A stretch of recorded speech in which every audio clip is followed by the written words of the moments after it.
O desemprego foi talvez tão nocivo quanto a pandemia no Brasil em 2020. Ele saltou para uma nova taxa recorde de 14,6% no trimestre encerrado em setembro, afetando mais de 14 milhões de pessoas, segundo dados do IBGE. E não há luz no fim do túnel no que depender do governo Bolsonaro. Confira na reportagem de Jô Miyagi.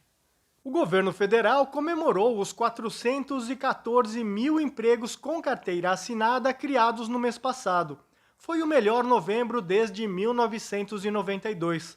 São bons números, mas no balanço entre emprego e desemprego no período da pandemia, ainda faltam 112 mil vagas para pelo menos ficar no 0 a 0. Os dados com o registro em carteira mostram que houve em setembro, outubro, resultados bastante positivos, mas muito distante do volume de postos de trabalho que foram fechados e, portanto, o que nós estamos vivendo agora no final do ano é uma parte desse retorno, uma parte para ocupação, mas uma parte aumentando o desemprego, porque as pessoas voltam, não encontram um posto de trabalho, vão procurar um posto de trabalho e, portanto, passam a ser classificados nas pesquisas como desempregados. O Brasil tem mais de 14 milhões de desempregados e a situação só não foi pior devido ao auxílio emergencial, que impediu a queda brutal do consumo das famílias e manteve o trabalho de quem conseguiu ficar empregado. O auxílio emergencial ele foi importante para que esse desemprego ele não fosse ainda maior, né? E com o fim do auxílio emergencial a partir de janeiro, e nós vamos, a expectativa aí, tudo aponta para que haja um aumento considerável no desemprego.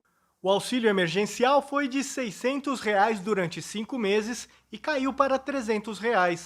As últimas parcelas devem ser pagas em janeiro, mas se dependesse da equipe econômica do governo Bolsonaro, esse auxílio seria de apenas R$ 200 desde o começo.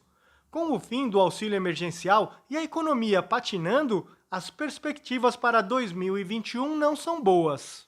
Os reflexos da pandemia continuarão em 2021 em muitos setores econômicos e falta uma estratégia por parte do governo para dar sustentação aos empregos que pudessem, portanto, repor parte daquilo que foi eliminado nesse período e pudesse criar, inclusive, novos postos de trabalho para absorver os milhões, hoje quase 15 milhões de pessoas que estão desempregadas. A tendência é do crescimento do desemprego, a baixa atividade econômica, infelizmente, boa parte por inoperância do governo, né? Pelo improviso que o governo tem, por um governo que não organiza o país para poder atacar esse momento, talvez o momento mais difícil da história do Brasil. Os governos neoliberais, como é o caso do governo Bolsonaro, acreditam que o poder público deve interferir o mínimo possível na economia.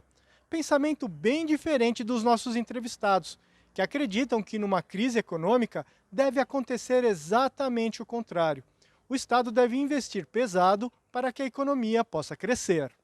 Houve um travamento geral da economia no mundo e sair desse travamento exige uma ação coordenada por parte dos governos nacionais, dinamizando ou redinamizando as economias em cada um dos contextos de cada um dos países, com as suas características, mas será o governo que terá essa capacidade de dar essa tração de partida em um momento tão delicado da economia mundial. O Estado ele tem que criar políticas para socorrer as pequenas, as microempresas. Então, são algumas das ações aí que o Estado ele tem que tomar no seu conjunto para garantir que nesse primeiro trimestre, nesse primeiro semestre, nós tenhamos uma atividade econômica que gere um movimento virtuoso da economia.